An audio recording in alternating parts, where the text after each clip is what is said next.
ஸ்ரீ குருப்யோ நமஹ. தெய்வத்தின் குரல் இரண்டாம் பகுதி 72வது தலைப்பு 40 சம்ஸ்காரங்கள். தேவலோகம் அல்லது ஆத்ம ஞானத்துக்கு வழி. இந்த லோக வாழ்க்கையில் சந்தோஷம் துக்கம் இரண்டும் கலந்து கலந்து வருகின்றன.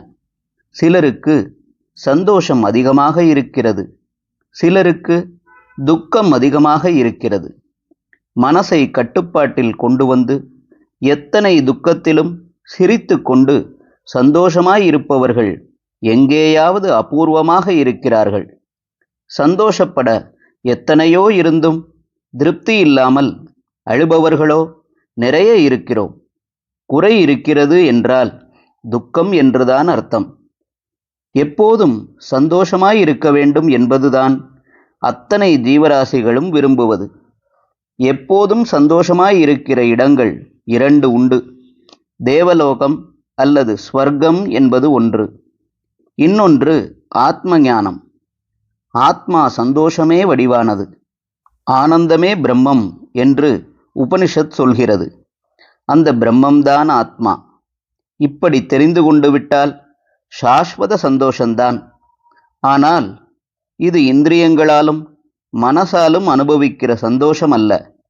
இந்திரியம் மனஸ் எல்லாவற்றையும் கடந்து சரீரம் நானில்லை, புத்தி நானில்லை, சித்தம் நானில்லை என்று பண்ணிக்கொண்ட உச்சாணி நிலை அது. இந்திரியங்களாலும் மனசாலும் சந்தோஷத்தை சதாவும் அனுபவித்து கொண்டிருக்கிற இடமே தேவலோகம்.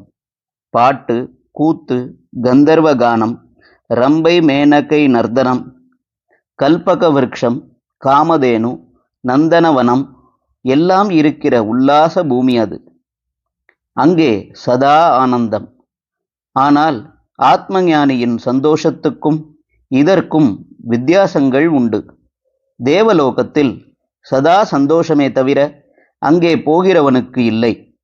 ஏனென்றால் தேவலோகத்தில் இவனுக்கு சாஸ்வத வாசம் கிடையாது. ரொம்ப புண்ணியம் பண்ணினால் அதற்கு பலராக நல்லதான அடுத்த ஜென்மா தருவதற்கு முன்பு கொஞ்ச காலம் இவனுக்கு தேவலோக வாசம் கிடைக்குமே தவிர தேவலோகத்திலேயே இவனுக்கு நிரந்தர வாசம் கிடைக்காது. புண்ணிய பலனை இவன் அனுபவித்து விட்டான் என்று கணக்கு பார்த்தவுடன் இவனை சுவாமி பூலோகத்துக்கே உருட்டி விட்டு விடுவார். மனுஷ்யர்களாக இருந்து ரொம்பவும் நிறைய புண்ணியம் செய்ததால் தேவர்களாகவே ஆகி தேவலோக வாசம் பெற்ற சிலரை பற்றியும் புராணங்களில் இருப்பது வாஸ்தவந்தான்.